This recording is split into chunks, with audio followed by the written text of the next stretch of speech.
President Trump is calling out world leaders and demanding action to protect religious freedom. Here's Chief Religion Correspondent Lauren Green with more from the United Nations event, including firsthand stories from victims of religious persecution around the world. Regrettably, the religious freedom enjoyed by American citizens is rare in the world. President Trump speaking about religious freedom at the United Nations and highlighting the scourge of religious persecution around the world. He says nearly 80% of people live in countries hostile or highly restrictive to religion. 3 victims giving first-hand accounts. A Christian in Iran describing a government raid at Christmas time. The authorities separated men from women, conducting strip searches, seizing all the Bibles, and confiscating all personal items. A Jewish rabbi from Yemen confronted with a life-altering decision. In one province, Jews were given 3 choices: convert to Islam, leave Yemen, or face genocide.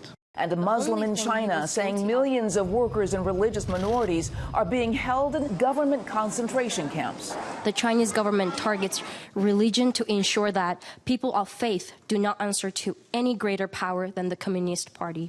Many countries like China and Iran mask religious persecution by calling it anti-terrorism or state security. A high-profile example, the case of Pastor Andrew Brunson, held in Turkey for 2 years on terrorism charges. The Trump administration used the full weight of the State Department to secure his release in October 2018. The president announced at the meeting the newly formed International Religious Freedom Alliance, inviting countries with shared values to join in the fight against religious persecution. In New York, Lauren Green, Fox News. President Trump also announcing the allocation of an additional $25 million to protect religious freedom. Joining me now, U.S. Ambassador at Large for International Religious Freedom, Sam Brownback. Mr. Ambassador, great to have you. It's a pleasure to join you. Vice President Pence took aim at Beijing today. Let's listen.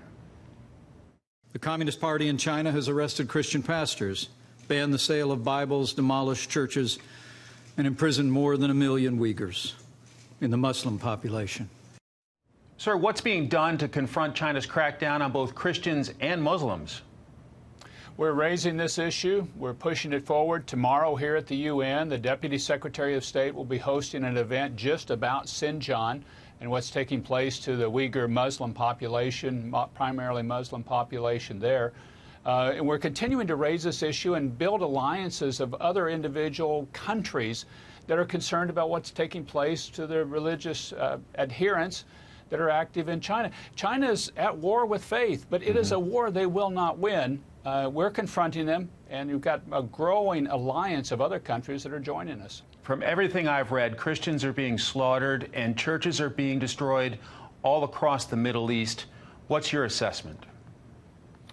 Well, you've had really decades now of Christians fleeing, being forced out of the Middle East. There was a British report recently out that said it's a near genocide of what's taking place to the Christian population in the Middle East.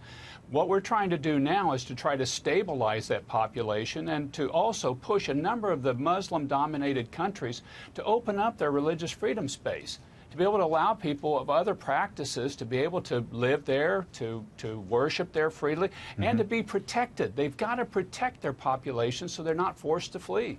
In your view, how big of a day was it today at the United Nations? It was a big day.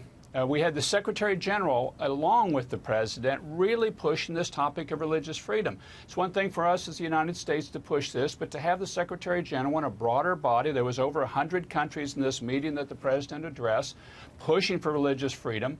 We'll follow it with the Xinjiang event tomorrow. We'll have a business and religious freedom event on Wednesday. I think this is really us using tactically the UN on a major issue that the world needs to engage. Dan Spinelli writes in Mother Jones, while they are quick to highlight American adversaries like Nicaragua and Venezuela, as Trump did in his Monday speech, they often fail to mention an ally which Pew rates as one of the worst suppressors of religious freedom, Saudi Arabia. What about the Saudis on this issue? Saudis are not good on this issue. They're a country of particular concern, which is our lowest category. It's the only country in the world without a church, a single one. in it. And we raise this all the time with the Saudis. The thing that we do with the Saudis is we press them and we try to do so effectively. And I think you're starting to see some openings taking place. Now, I'm not going to oversell what's happening there, but the language is changing, and some of, I think, the actions, I hope, will follow. You've had a long career in public service, sir.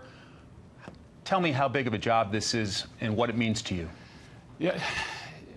This job is critical to me, and I think it's the most important job that I've held in my lifetime because it affects billions of people. You got 80% of the world's population lives in a religiously restricted atmosphere. You got a number of people being killed right now just for simply trying to peacefully practice their faith. This is the time for us to stand up. This is the United States lead, and we need other countries to join this International Religious Freedom Alliance to push this forward so that these people can live quiet and peaceful lives. Ambassador Sam Brownback, thank you so much for your time. Thank you.